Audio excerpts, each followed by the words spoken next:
All right, let's jump right in. We're going to take a trip back in time, all the way to 1928, to look at this really fascinating book by an artist and lecturer named Florence Scovel Shinn.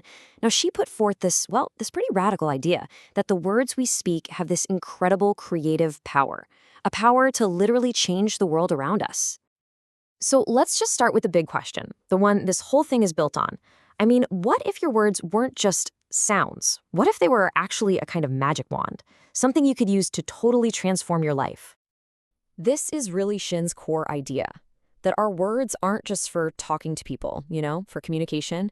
No, she saw them as tools for actively creating the world around us. Let's dig into how she saw this working. And what's so wild about this is how direct she was.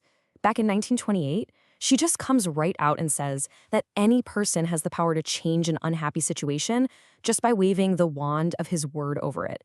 Think about that. Instead of sorrow, you could speak joy into being. Instead of being sick, you could create health. And instead of lack, you could bring abundance.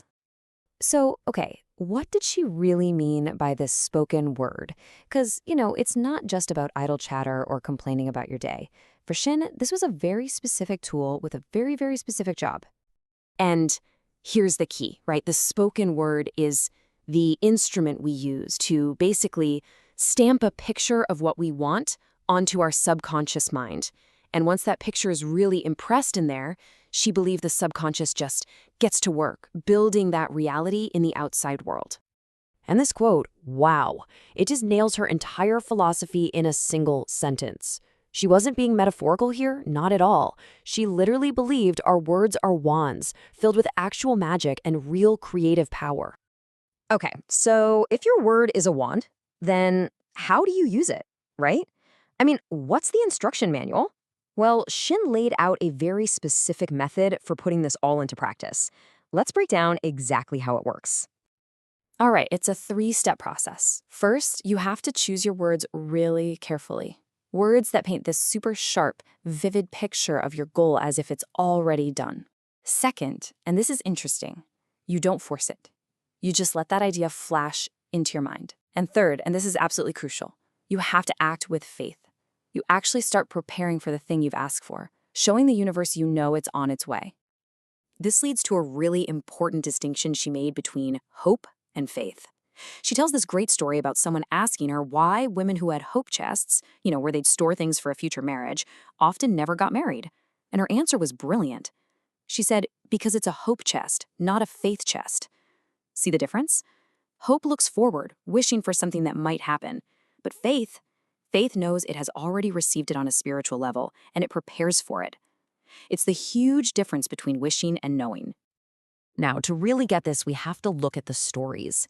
I mean, theory is one thing, right? But her book is just packed with these amazing anecdotes of real people who tried this stuff out. So let's look at a couple of the most powerful examples.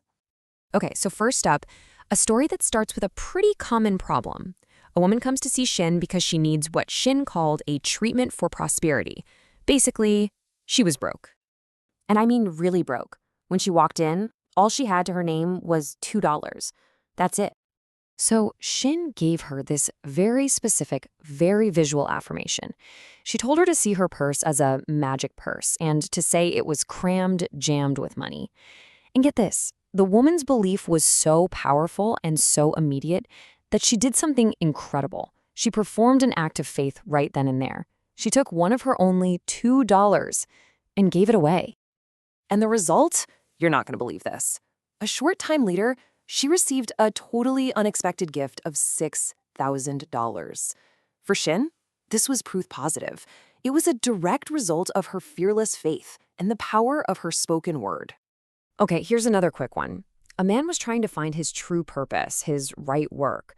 Shinn gave him an affirmation, but it was this one little addition, this one powerful image that changed everything.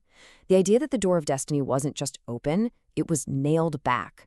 That just electrified his belief, It made it feel permanent, a sure thing. And what happened? Well, just a few weeks go by, and he gets a call out of the blue for an amazing job in another city. Shinn says it came about in a miraculous way, and for her, it was directly tied to the power of that specific, vivid image he was holding in his mind.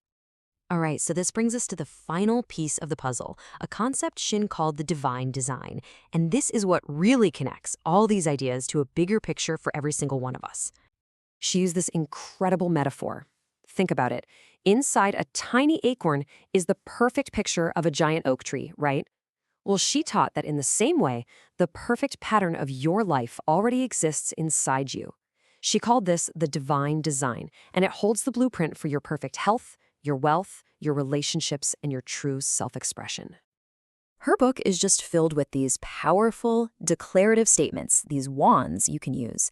Things like, my seeming impossible good now comes to pass, the unexpected now happens, or the divine plan of my life now takes shape in definite, concrete experiences. The whole idea is to find the words that really click for you, the ones that bring that flash of yes, this is done to your mind. And that really brings us full circle. Shinn's idea, even a century later, leaves us with this really provocative thought. If your word truly is your wand, then what kind of world are you going to create?